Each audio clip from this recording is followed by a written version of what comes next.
known about this for almost 18 years. And he's never really thought about anything else. It's quite extraordinary. And I don't think anybody else I know would have had the tenacity and the sort of bulldog characteristic of hanging on to this thing. I mean, he was turned down countless times by everybody. And so many people I know told him that he was quite mad to try and make this subject, and he would not give in.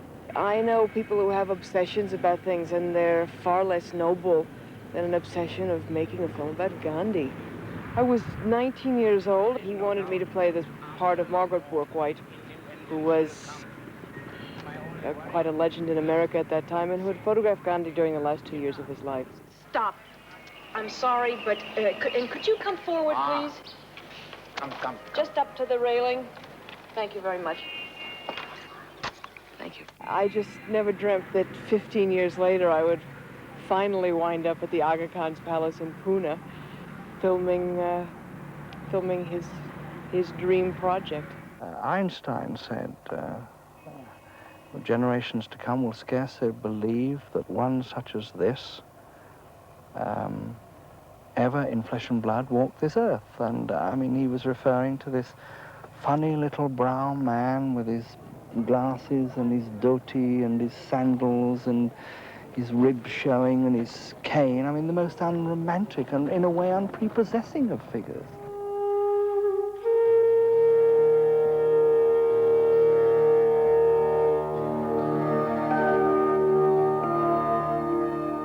I love his intelligence more than anything else. Totally unique, totally refined, fluid. Lots of people are endeared by his capacity to laugh, are endeared by his spirituality, inspired by his faith, born of, I think, an anger and an indignation, but tempered into something very constructive. But the umbrella that embraces all these things was his intelligence. It was his intelligence, as well as his idealism, that finally won over the sophisticated Pandit Nehru. And of course it was Nehru, 19 years ago, who said to me, make a film. Don't deify him. That's what we've done in India. He's too great a man to be deified, but make a film about him. He was a man, not a god or a saint. Make a film.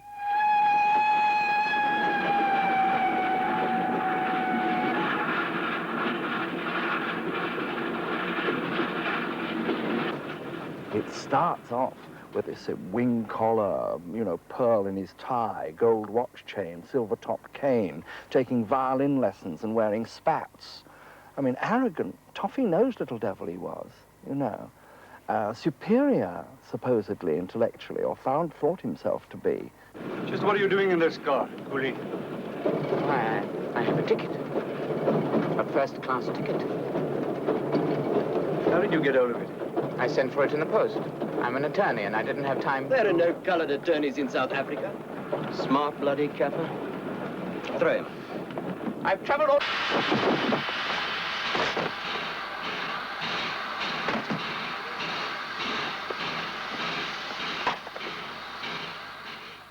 After he'd been kicked off the train, he was walking along the pavement, and towards him came two white South Africans. And there was no question as to what he must do. He must step in the gutter, because that's what Indians did in the 1890s. Get off the pavement, you bloody coon. Yeah, get off. Kappa.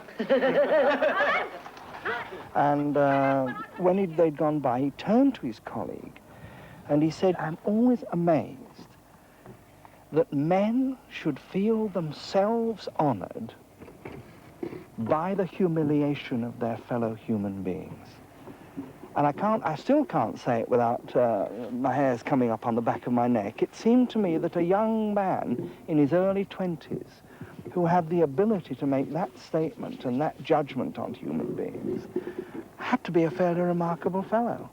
That was the phrase which made me determined, you know, 1962, to make this film.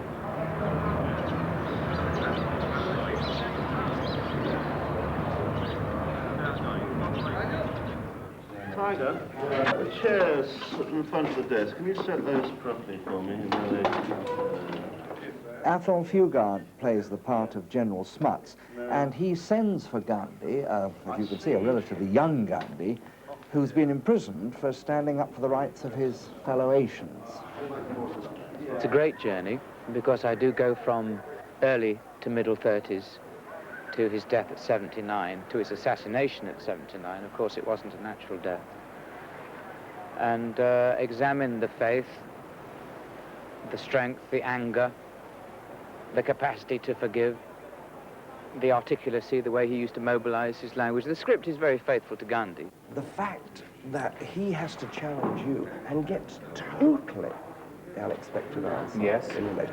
All those, it may seem, the tempo may seem a bit slow to you, but I assure you that in the cross-cutting, it will be okay. It will be. So those moments must be clear, must be mustn't overlap. Must not overlap.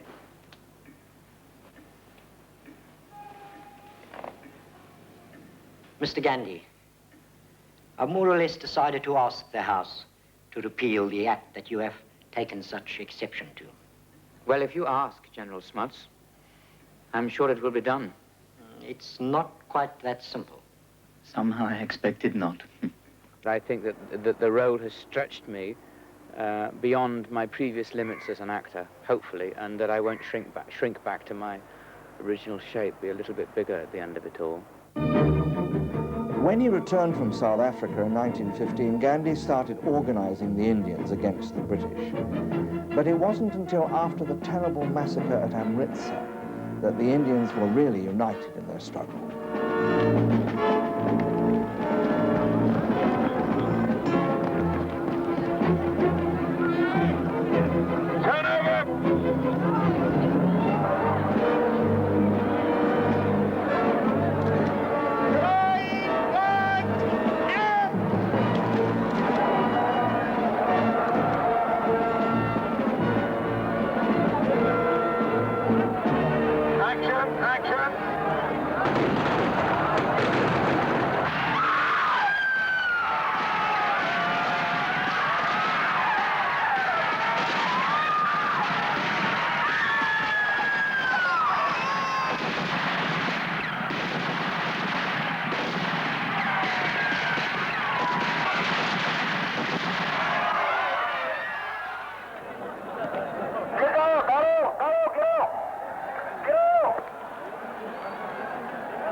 His Majesty's government and the British people repudiate both the massacre and the philosophy that prompted it. Now, what I would like to do is to come to some compromise over the new If civil you will excuse legis- me, Your Excellency, it is our view that matters have gone beyond legislation. We think it is time you recognized that you are masters in someone else's home. Despite the best intentions of the best of you, you must, in the nature of things, humiliate us to control us. General Dyer is but an extreme example of the principle. It is time you left.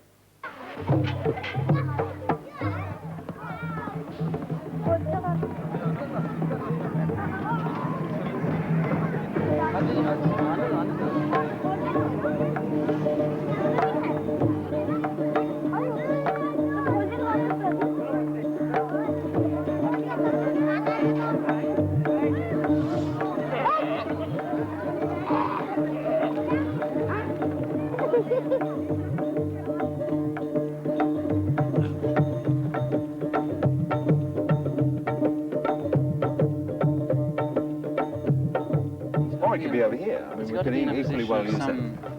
He's got to be about here. It's probably a half day to set up. We start with the camels, then the bullocks, and the elephants last of all on that corner. So if the bullocks were right here, and they could in fact get around that well and up that little trail there. Yeah. It's a big stretch to cover with dirt. Well,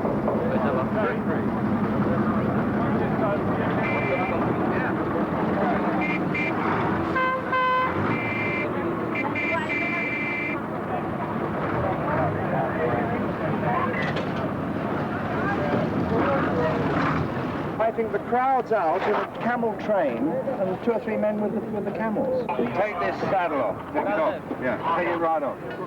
Is he actually understanding what we're saying? Yes. You haven't cleaned your teeth for a week. Is this what we pay you about a couple of £1,000 a week for washing the elephant's bum? That's what he's asking. Yeah. The end of it. Take it right off.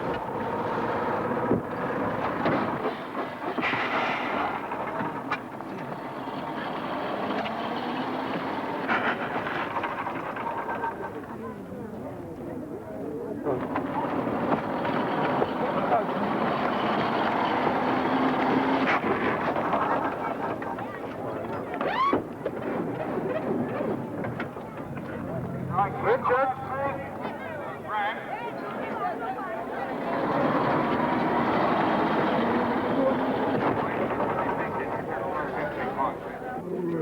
Yes, same to you.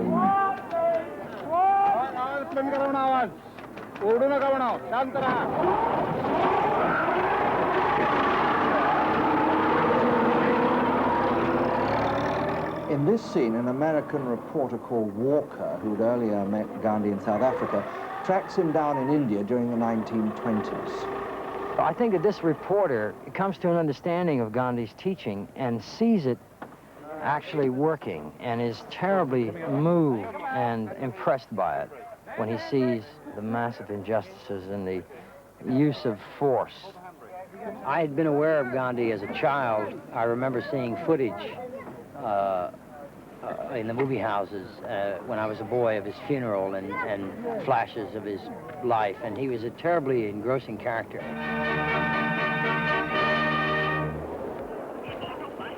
It was extraordinary, the hold that Gandhi had over the Indian people.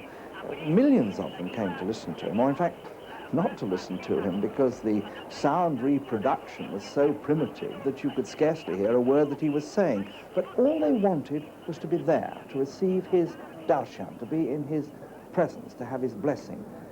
They were willing to go to prison for him, and often with him, for acts of non-violent resistance against the British. No one who ever knew him, certainly no one I've ever met, was ever able to forget him.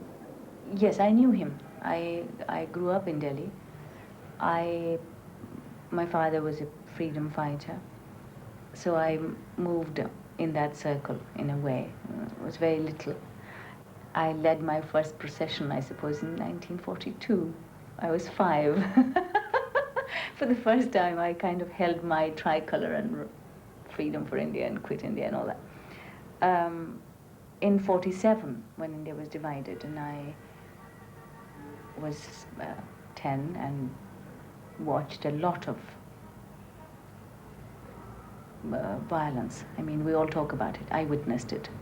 A lot of us did. I was 10, and so it had a greater impact.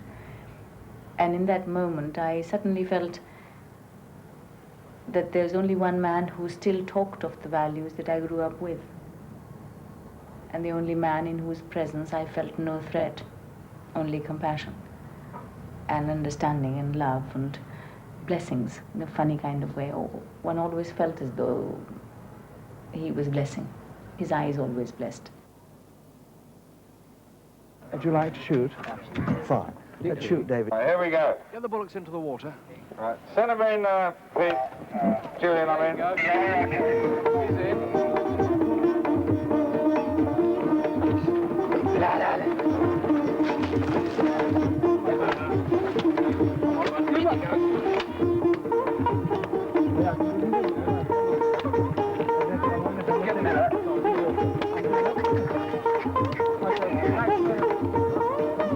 Oh my God, not the boots as well.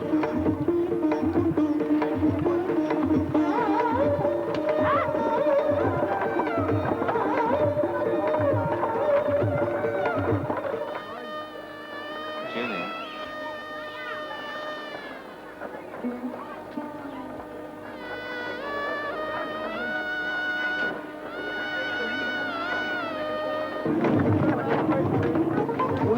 going now? No, the wrong bloody way now.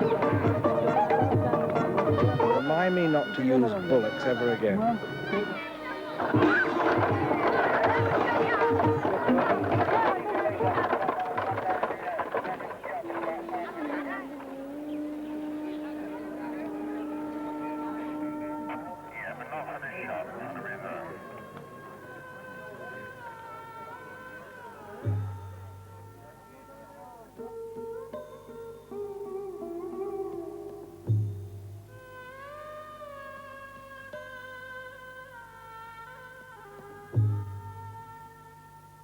Sit, Richard, you bugger. Sit, Richard. Sit, Richard. Now then, the shot should start now. Richard should have stayed up on that previous step. So, and so should Martin. They're all covered. So we'll split them, darling, and we'll bring them further over to camera right. Yes. The boys are both... The boys are both, yes. The boys are... Will you stop, please? Sorry to interrupt you. We'd like to take everybody camera right a little bit. No, just Barr and I beg your Castor. pardon, as you were, sorry. Walker and the London Times correspondent, a man called Collins, have come to Gandhiji's birthplace, Porbandar, to see him, to see if they can discover what's going to happen, to try and get a story. And having arrived in Porbandar, they are talking to him and talking about him, and one of the things they ask him about is his marriage. How long has he been married? Gosh, he's been married over 45 years. Why was he married? So how has he been married so long? Well, because he was married at the age of 13. Okay. At the beginning, he was passionately in love with her. In fact, it was a consuming passion that left him very guilty, because in fact, they were newly married, and I believe that at the time his father died, they were making love, and he somehow must have equated that, and eventually decided that that certainly was an area of his life that he had to let go of, any kind of sensual pleasure. I will follow you in all our vows and duties. Take the seventh step, that we may ever live as friends. You are my best friend, my highest guru, and my sovereign lord. There have been objections, a lot of objections from Gandhi followers to that particular scene in our story. It's felt to be one of the most inaccurate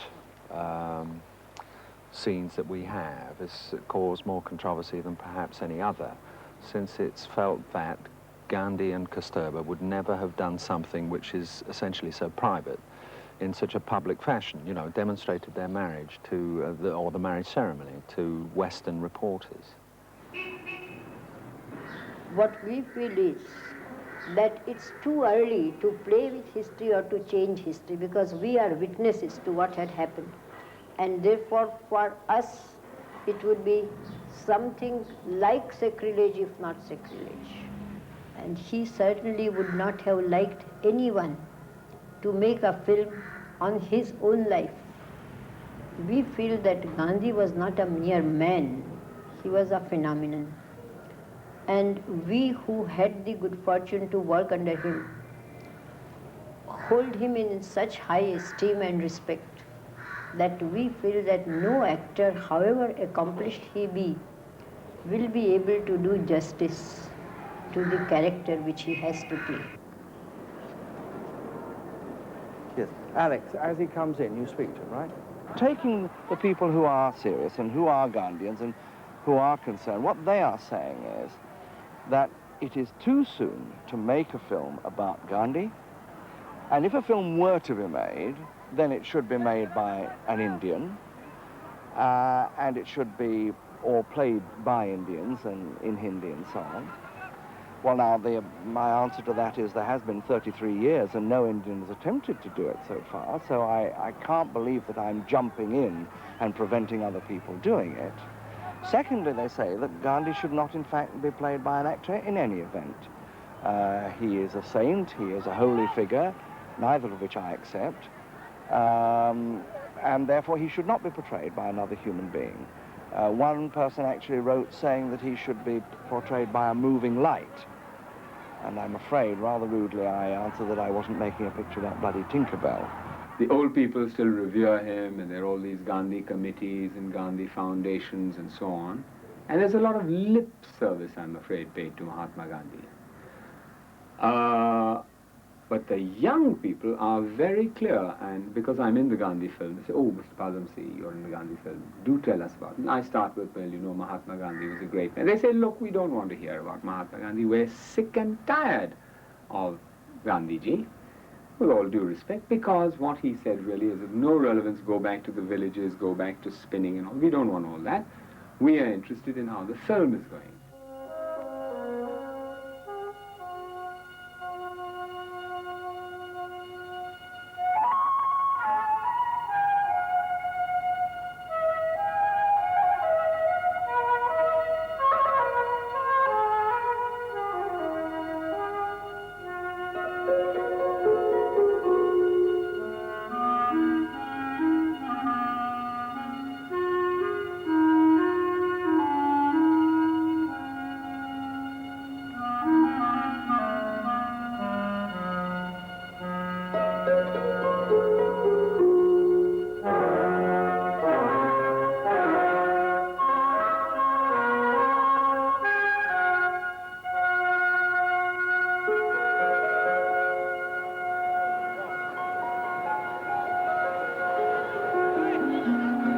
One of the problems, of course, when you're using large crowds is to make sure that what they're wearing is authentic in the period. We're always having to check for sneakers and flip-flops and modern trousers that keep appearing from underneath their dhoties. The hardest thing, though, is to persuade the men to have short 1930 haircuts.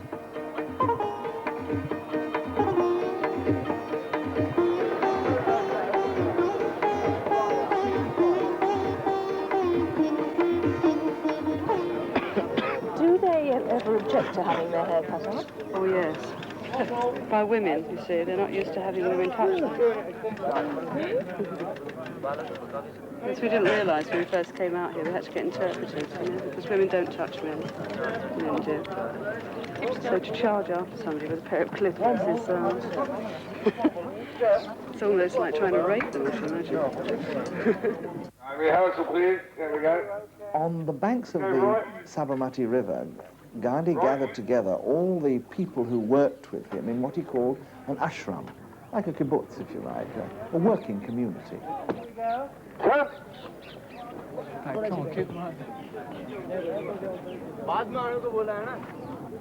Despite the fact that these ashrams were very often isolated, politicians and visitors from abroad used to trek miles into the middle of nowhere just to see the old man. Begin to stand up. Madeline Slade, daughter of an English admiral, she read a book on Gandhi, and that was it. Gave up everything, gave up England, and worked on herself to prepare herself to work here.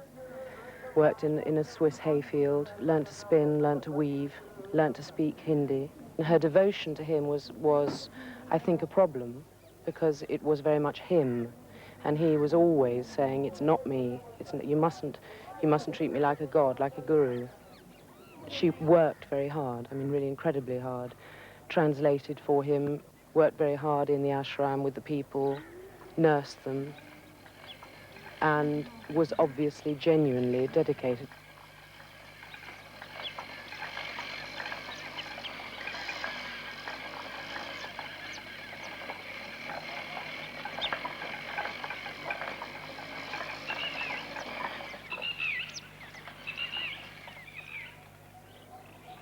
Okay, Ben. Here we go. Action! Watch Bapu! This is where Gandhi sets out on his famous Salt March to the Sea, perhaps the most ambitious and successful single demonstration he ever made against the British.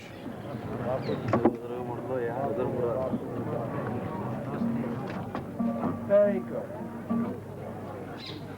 Now they'll be throwing flowers. Now, Do they wave? I mean, do people do things? Well, get them.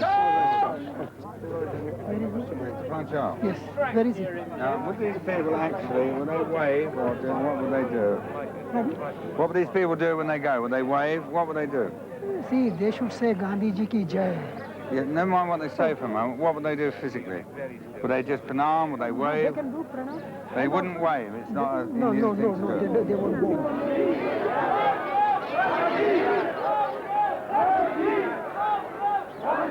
He decided to set out with 78, I think, including himself 79, ashramites to make this, to walk this journey. And he promoted it, was a marvelous propagandist, and he made sure that people en route knew that he was making this walk, this march. And the result was that as he went through villages and through towns all on the way, it was very well thought out, like a general, you know, mounting a campaign. More and more and more and more people joined. You intend to walk all the way? It's the only way I can get the story. Besides, my name is Walker. My name is Walker.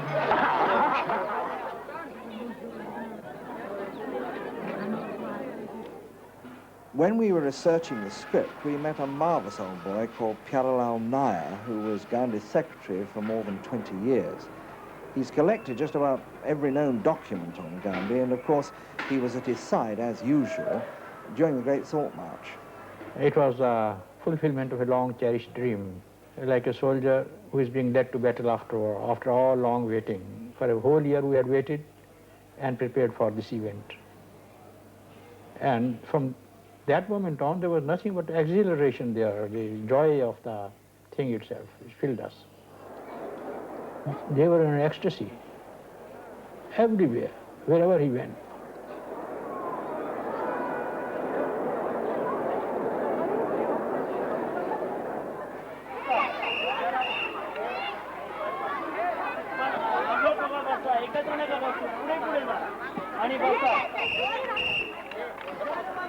What we're hoping at the moment is for around about, what, 10,000 is our aim? We are expecting 10,000.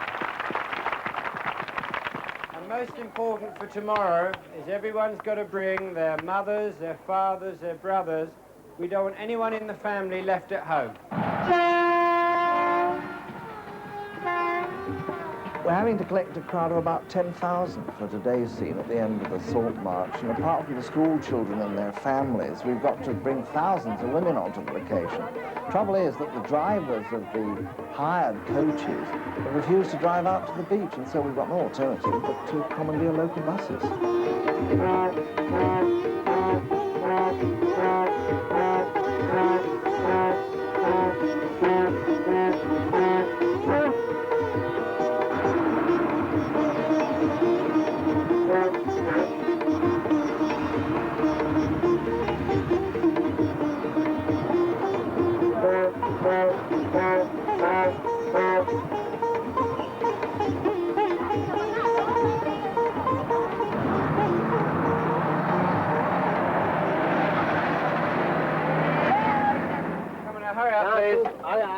Quick. You want to go there?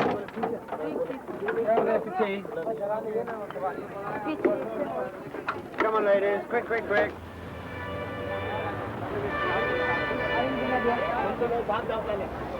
We've got another 1,000 coming. Sally, we've got another 1,000.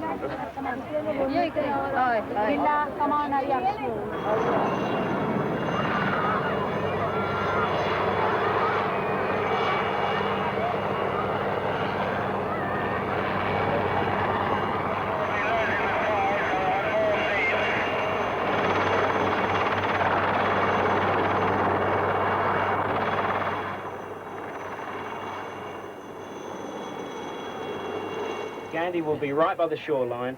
Tell them to stand by. We're going to be shooting in 1 minute's time. The helicopter will take off. Okay? So they must not move towards them. Exactly, yeah. Okay, go ahead. महत्वाची सूचना आता helicopter येईल. Here we go. Number. Turn over. 455, take 2, number 10. Action. Go. Action. Move.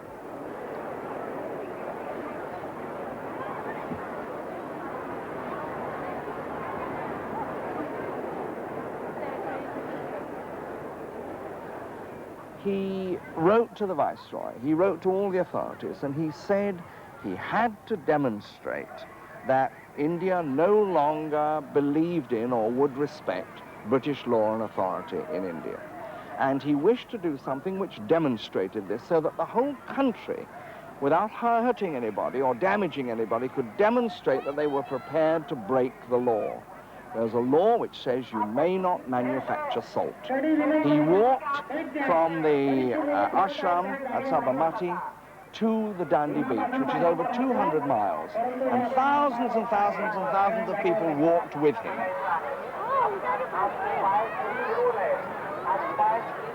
And when he got here, he symbolically took a piece of crystallized salt that had come from the sea off the shore and held it up and said, "This is yours, it's from the Indian Ocean, let every Indian claim his right to have this salt." Where are they going? Where are they going? Stop, darling, down. The shot begins with you taking a handful of salt and bringing it up. Turn over! 457, take 1A camera only. Jolly good. Very still up here. Action. Very still. The wind. Keep on the wind. Look at the roster. Get away from it.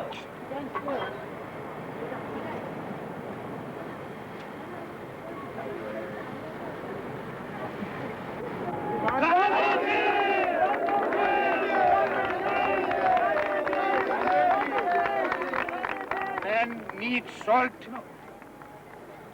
as he needs earth and water. I mean air and water, don't I? Sorry. चलो जल्दी चलो हम वहाँ काय को कर रहे हो तुम यार नहीं ले तो धक्का दे दो दोनों हाथ से बॉलर आवाज ऊपर करे तभी डालेंगे चलते जाओ चलते जाओ चलते जाओ चलते जाओ आगे चल आगे चल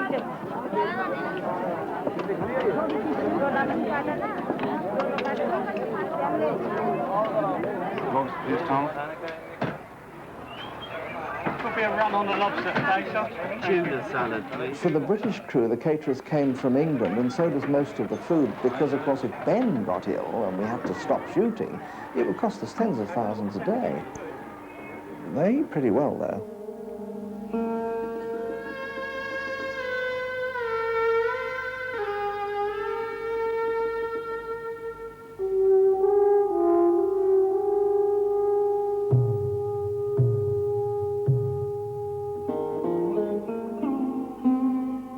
I think that he was a man of his time, and I think that his achievements were remarkable in that he freed millions and millions and millions of people from a colonial rule with remarkably little bloodshed for this century.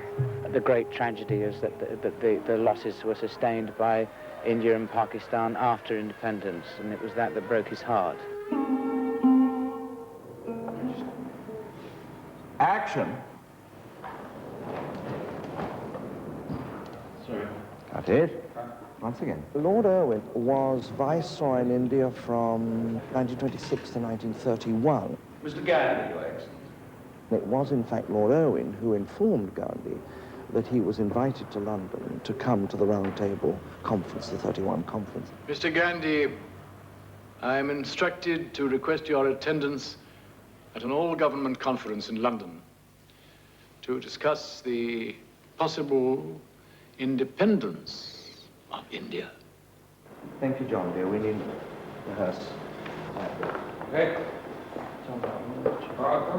As far as his attitude to the British were concerned, he adored the British, and he never stopped saying so. Whatever the result of the mission that brought me to London, I know that I shall carry with me the pleasantest memories of my stay in the midst of the poor people of East London.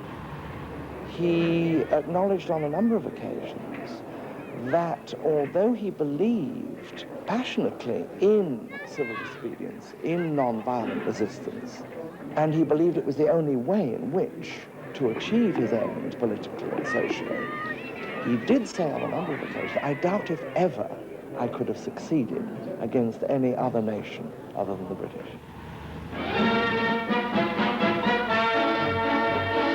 The scene in Delhi was typical of hundreds of towns throughout the vast territory that was about to become the Dominion of India. If any one man was responsible for gaining independence for India, it was, of course, Mahatma Gandhi. But the tragedy for him was that the Hindus and the Muslims under Muhammad Ali Jinnah just couldn't agree to govern the country jointly, and therefore it had to be split. And the slaughter that followed was horrifying.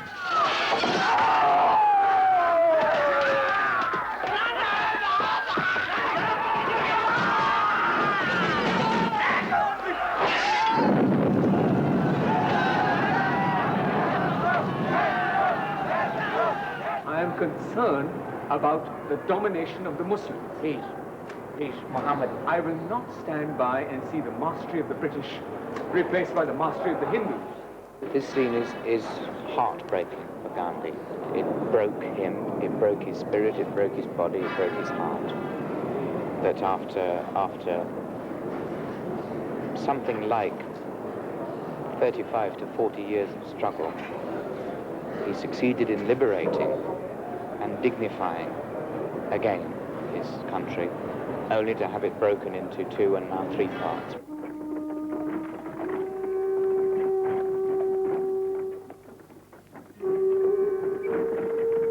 Literally millions and millions trekked from Pakistan to India or India to Pakistan, and because of Gandhi's tremendous concern for the Muslims, a bitter resentment built up amongst the Hindu extremists.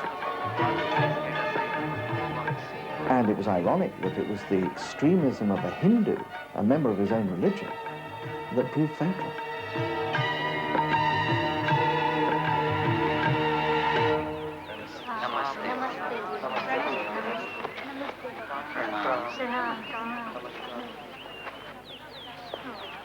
Brother, Bapu is already late for prayers. Oh, God.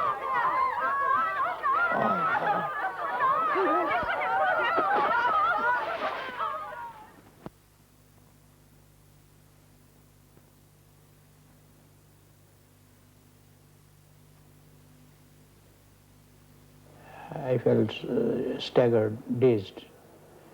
I was not prepared for it, you see. And I had just come out to attend a prayer meeting, but halfway through when somebody came running and said, "Send for a doctor, Gandhi has been shot dead." I said, "What am I to send the doctor for if he has been shot dead?" So that's all. And then I went to the spot.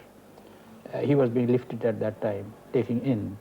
I picked up the shawl, woolen shawl, Kashmir woolen shawl that he was wearing, and out of it dropped 2 cartridges. Like, it was, the shots were fired at such close range that they were caught in the folds of his shawl. I listened to his prayer meetings every day till his death. But on that day, the day he was assassinated, I don't know whether it was unfortunate or fortunate that I wasn't there. I remember it vividly. I remember listening to it on the wireless and not believing it and saying again and again to my father, "But it's dark, but there's no light. I can't see any light. Where will I go to now when I need somebody to tell me that I'm right, or that there are some things that are good and wholesome and right, and then one can fight for right. Where will I go?" And my father said, "Oh, shut up, you're 11. I mean, do you mind?" The story of Gandhi's funeral is a story not only of immense crowds, but of the tremendous influence the Mahatma had over his countrymen. The people came to pay tribute and to see for themselves that the incredible was really true. Gandhi had been murdered. The climax of sorrow was reached as Gandhi's mortal remains were borne out at the start of the funeral cortege. Lord and Lady Mountbatten with their daughters came on foot with sorrowing Indian friends to add their tributes. David Tumblin. Colonel Balachandra is doubling at the moment for Mountbatten, and he's behind the coffin, immediately behind the coffin. Okay. stage the funeral. And of course we said, well, do you mean we can actually do it on the place that they did it? It's their #1 ceremonial road. I mean, it's the equivalent of the Mall from Buckingham Palace down to Admiralty Arch. I said, no, you can do that, people won't mind. Because we'd visualised that we'd have to do it on a runway somewhere, or on a private, quiet street somewhere like that. I said, no, you can do it. And they said they will attend it. And we said, well, what about the army? Can they help us? They said they would be delighted. Keep pulling! Keep pulling, keep pulling. Michael! I think this is one of the ones which has the most staggering impact. There's the weapon carrier, which is covered in flowers. It's hidden as a fighting vehicle. The Navy, the Army, and the Air Force pulling it with ropes. Their slow march is twice as fast. They're actually walking. That's why they're finding it so hard, because it's nothing they've ever practiced. They keep kicking each other. That's why they keep turning around.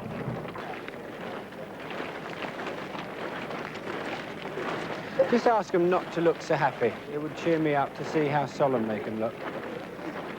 We hope to have about 500,000, so I don't want to count them. I know we're collecting around about 120,000, and we're doing widespread press, so we could get 500,000.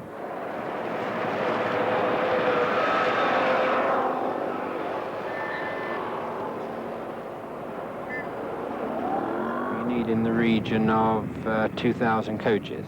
So 2,000 coaches means parking for 2,000 coaches. We need to feed in the region of 7,000 people who are under our control. We need to water about 100,000 because it gets hot and we have to provide water for them. We have to provide payment for 4,000 of them. We have to provide first aid, but it's a military operation. And we think we've got something like 150,000 people who we know are coming. There will be amongst those people many to whom Gandhiji is a very personal and a very precious memory. And therefore, although obviously we are there as pros and we must go out and get the best possible shots that we can and film it as superbly as we are able, because that's what our job is, we must be at all times aware of the susceptibilities of people who are around.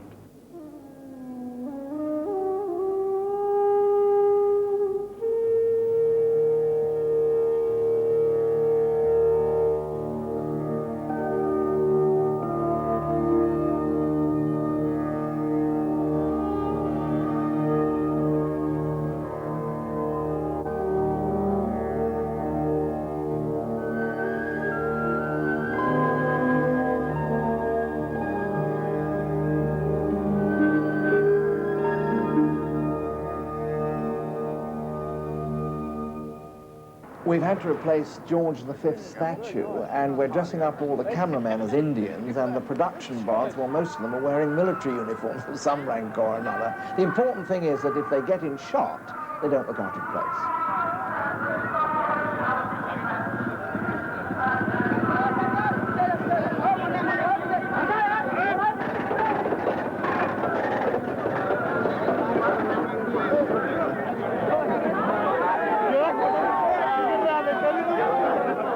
This should be very sorrowful mood, oppressed, depressed. There should be tears in their eyes.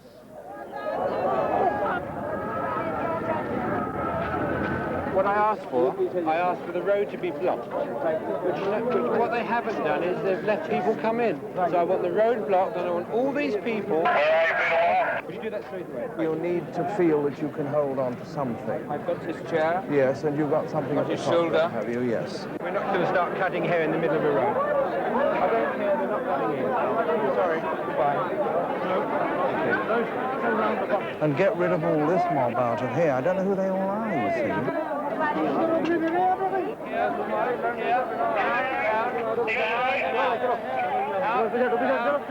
Round, and out.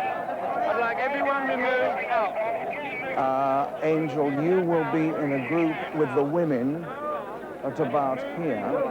There will be a lot more women in here, right? Now, where is Darlings?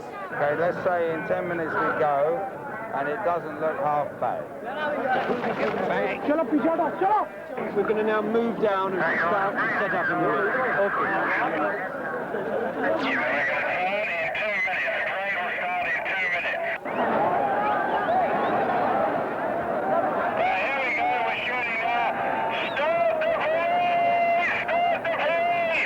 Okay, start the truck up. Okay. Everybody on?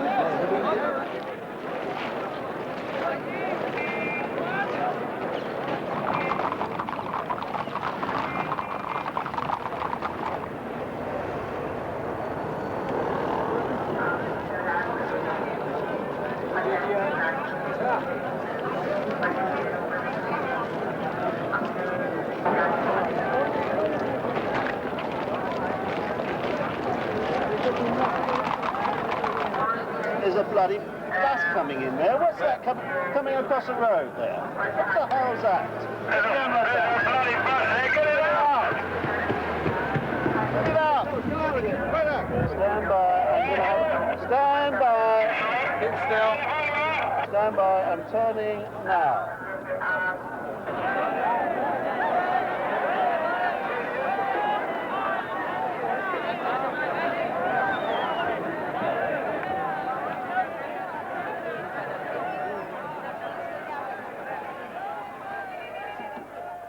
The centre of that day was that little dead man. They really mourned for him. And that's what they're doing. They're all standing there, and every single one of those heads is pointed at that little body. He was very nearly 80 years old. Whatever people may say or do, the fact remains that he has got into the blood and bones of the people. And people cannot think now in the way in which they thought before he appeared on the scene. India can never be the same again. Here is a man who was a man of God, who was practical, whose battles are still being fought 33 years after his death and won all over the world. I don't think there's anybody comparable to him at all. And when one thinks, of course, of the great movements of the CND, of the American universities, of the whole of Martin Luther King's campaign, of Robert Mugabe. Whose picture hangs over Robert Mugabe's desk? Gandhi. He wasn't the president or the prime minister, he had never held office. And yet he had a power over those hundreds of millions of people, which has never been known since, and I suppose rarely been known out of love. Been known out of fear, been known out of the dictatorships, but out of love, adoration, unknown almost in a man's lifetime. Extraordinary.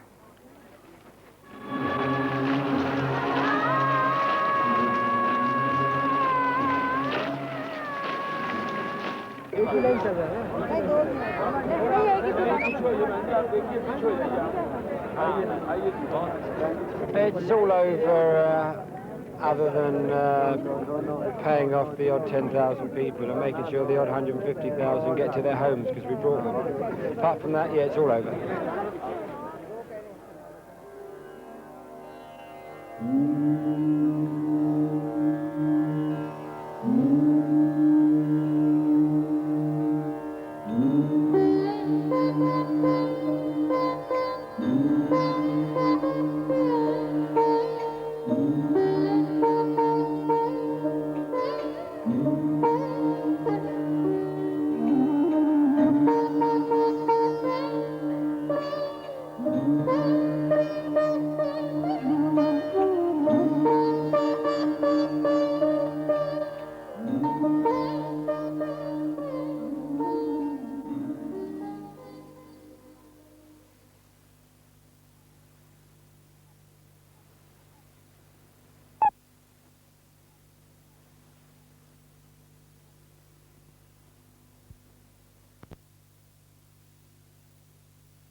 Paying off the odd 10,000 people and making sure the odd 150,000 get to their homes.